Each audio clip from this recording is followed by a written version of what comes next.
Hello everyone, welcome back to a new episode of How to Reach 2000.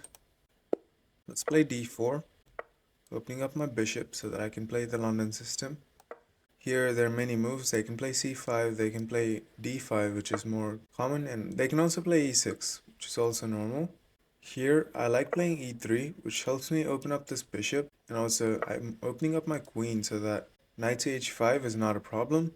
And knight to d5 is not a great move because I can just drop back and the knight doesn't want to be in the center because the knight on d5 is actually a target. I can play c5 and force the knight back and I'm gaining space with tempo on the knight. Let's drop back to g3 because we don't want to get taken by the knight. That kind of justifies their idea of moving their knight. So let's drop back and make this knight look bad. We're playing against a 1700, and this is the highest rated person we played so far. Going for c5, trying to attack my center. I really like c3 because after takes I can take with the e-pawn, and I have a solid center, but then I'm not really attacking the knight in the center of the board. I'm not sure about how I should proceed from here, but c3 seems like a good move.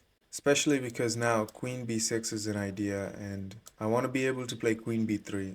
And if takes, I'm opening up the a file, which is nice. So I'm going to play c3.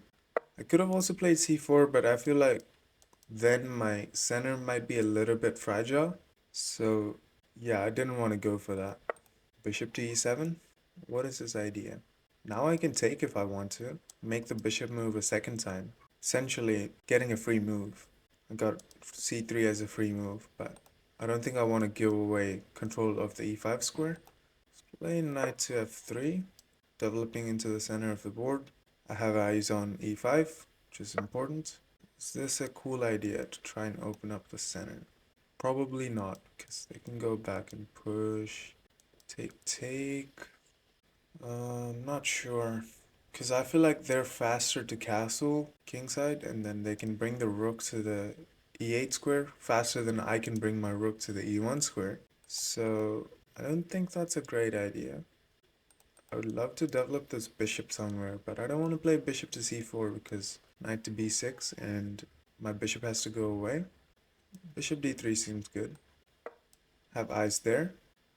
g6, they're making my bishop blunt. They're creating a structure so that my bishop is not super active. Currently my bishop is biting on granite. I like castling. But after castles, maybe h5, try to do this. It looks kind of annoying. Well, I'll just do it. I'm definitely not going to play c4 now, because that gives away the square and also destabilizes my center. Castles is somewhat of an unexpected move. I want to bring my knight in. The idea is after takes, my bishop might be able to do something here. And if f6, I think they're weakening their king side a little too much. So let's go for it. I'm going to take with the bishop. I don't think there's any need to take with the pawn. That's a perfectly fine move, but I don't think that's great. Actually, maybe pawn takes was better. Let's go right back. I just have slightly better pieces than my opponent, which is nice. Takes, pawn takes, am I worried? Maybe I can use the h-file. It's tough. Or I can play this, and if they take, I can take with the queen. I'm getting some tempo. I'm activating my queen. That seems interesting. And if they just go back, that doesn't make too much sense, because they're just wasting time. Okay, takes. I can take back, which seems normal. The reason why I didn't want to take with a pawn is because I didn't really see a proper way I can bring my rook to the h1 square to try and attack. So I feel like this queen reroute is pretty useful for me. Queen b6 is definitely an annoying move though. And luckily they don't see it, which is nice. Bringing my knight in seems pretty natural, so let's not think for too long. f4 is definitely one of the candidate moves, but I'm weakening the e3 square, but at the same time I'm defending, so it's okay. Let's go all in. Trying to go for this. I'm trying to gain some space on the king side so that I can attack my opponent. I'm not sure if my opponent's trying to attack me here. I feel like preventing their knight from getting there is useful, which I'm going to do. My bishop isn't doing much on d3 anyways, it's just staring at the g6 pawn, and currently it's not very useful. And yeah, they're going for this square, which makes a ton of sense. But I think I can try this, but maybe it's a little bit premature. So what I'm gonna do is I'll bring my rook up because that seems pretty useful. And if they bring their knight in, I can just take. Now my idea is to bring my queen in. And now that I look at it, I just forgot about this. Can't believe I did that. I I don't think this is useful, or this, because they're attacking my queen with the bishop, which I don't like. I'm going to go to f2. My idea is I'm arguing that this knight is misplaced. I'm going to try to play moves like that. Or I'm going to try to do this. Now that they played f5, they cannot open up the bishop, and that feels like a bad idea for my opponent. And I can bring my queen in. If this, they lose a pawn. If they bring their... Wow. If this, I take their queen. So, yikes. Kind of threatening this, but that's not really a big threat. The bigger threat is to try and get my knight to a better square. This is not good because queen hangs, and this is not great either. Here, look at these juicy squares. I'm gonna go for it. This just seems way too good. In hindsight, I probably could have taken and then taken this pawn. I think that's what the engine's gonna say. Knight f6. I'm not sure what I should do. Yeah, I should have traded queens and then grabbed this pawn. But, oh well, it's too late now. Maybe if they play knight f6, I'm gonna repeat. That doesn't seem right. Let's put the knight here. It's gonna live there forever. My bishop probably belongs on f3, so that if the knight ever jumps, then I'll just take it. Okay, let's try to bring the other rook, because it's not doing much on the queen side anyways. Trying to go here to get a trade. Going to do this. It's kind of a long plan, but the position is very close, so I can afford to waste some time trying to activate my pieces. And remember, this is not possible because of takes, and this pawn is not defending. And even if they take, I take. That doesn't seem too bad. Also, I can just drop back, and what is this knight doing? Yeah, I don't think I want to lose my knight, so I think my knight is more valuable than their knight. But on the worst side, I'm just blocking in my pieces. I don't have this idea anymore. I'm going to bring my knight all the way back. Okay, I think they're going to run their king. I'm just going to play quick moves, because I have to. If they move their king, I grab this pawn. Well, that doesn't change anything. If push, I think this is really good. This is an idea, although it doesn't really do much. My pieces are definitely looking a bit stuck, that's for sure. And that doesn't look right. They're giving me all the squares. Also, I straight up just missed that. I probably should have done that. And yeah, they're getting away now.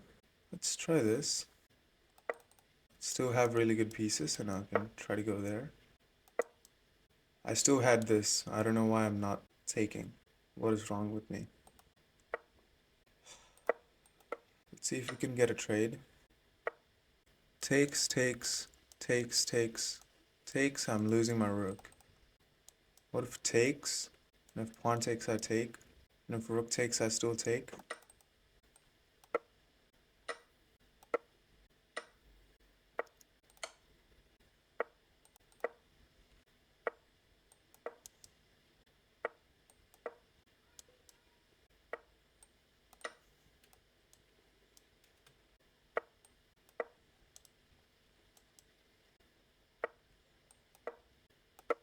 Activating all my pieces. I'm just trying to get some trades.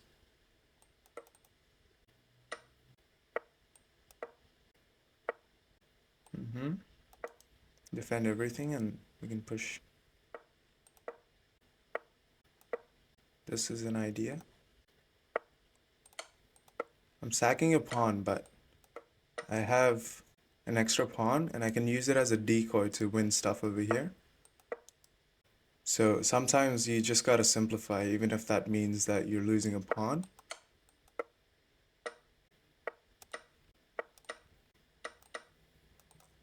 Now I can push this pawn and I'm just winning.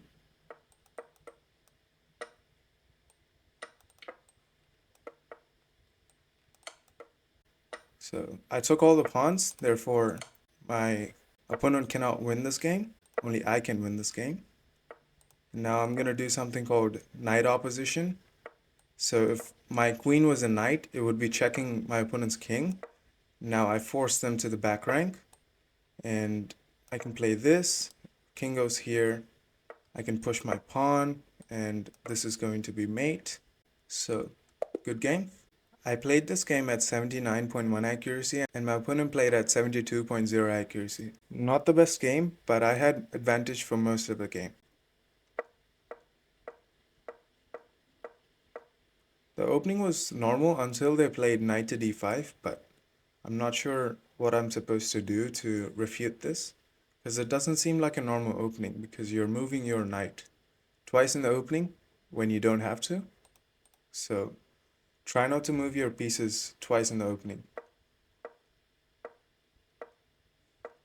Apparently this was a blunder, maybe because of this, but yeah, this is the best to try and open up the position, but I felt like this was a bit premature because I'm further away from castling kingside than my opponent. Therefore, I didn't feel super comfortable about this because the e-file is now open. Anyways, I played bishop d3 and my opponent played g6. I castle, bring my knight into the center. Apparently I could have taken, arguing that the bishop moved twice and that's not good for them, but after playing bishop to e5, I realized pawn takes was a much better move because of d6. I didn't really like the fact that d6 was hitting my bishop, so I had to go back, and the reason why d6 is a useful move for them is now their bishop has an extra square to go to. They can also play this, but I'm not sure. Maybe the bishop wants to be here, maybe support a queenside expansion of pawns, but I'm not sure.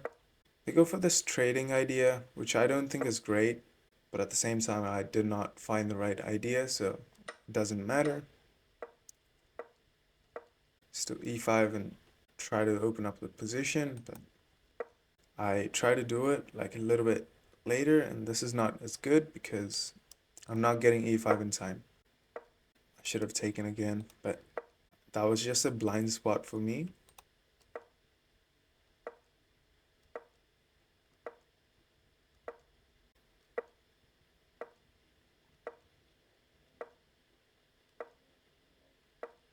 Like I said in the game, I should have traded queens and then grabbed this pawn, which was a winning endgame, but I was trying to play faster because my time is really low. And apparently c4 is a good move, but I'm not sure about it. It's just closing down all their play, so my kingside attack becomes much stronger. But at the same time, if they can neutralize my attack, then there's no way for me to make progress.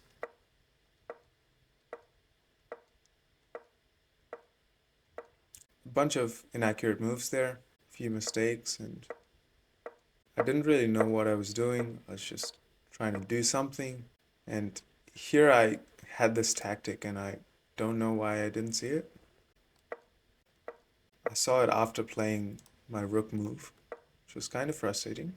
And once again, I had this, and I saw it after I played knight to f3. Try to go for the same idea, and now I finally do it. And now I'm up a pawn. I should have traded queens, but I don't know. I'm kind of panicking because my opponent is not a bad player. He's really strong, so I have to be very careful. I wanted to bring my king to a much safer spot. Now I can grab this pawn. I try to open up some lines, trade pieces, and they're going for trades, which is kind of bad for them because they're down 2 pawns. And also I'm down on time, so they should try to keep the position as complicated as possible. This is a really simple endgame. All I have to do is try and get a queen trade, and apparently this was the top engine recommendation. But I finally do it. I force a queen trade, and this endgame is very simple. with the queens on the board, you have to worry about getting checkmated, but now this is pretty easy. I have an outside passed pawn on the h file. I can use this as a decoy so that the king stays away from the weaknesses so that my king can get active and grab all these pawns. I could have just gone for this straight away. Now I push my d pawn down the board and I promote. I grab all their pawns so that even if I lose all my time, I'm not gonna lose the game. In the worst case scenario, this is going to be a draw. This is knight opposition, and now I play this move just to make sure that it's black to move. So if he moves here, I checkmate, which is the only move. He cannot go anywhere else, so this just forces mate. My opponent resigned in this position because mate in 1 is unstoppable. I got an estimated ELO of 1800 and my opponent's estimated ELO is 1500. Thank you very much for watching. Hope you guys enjoyed this video.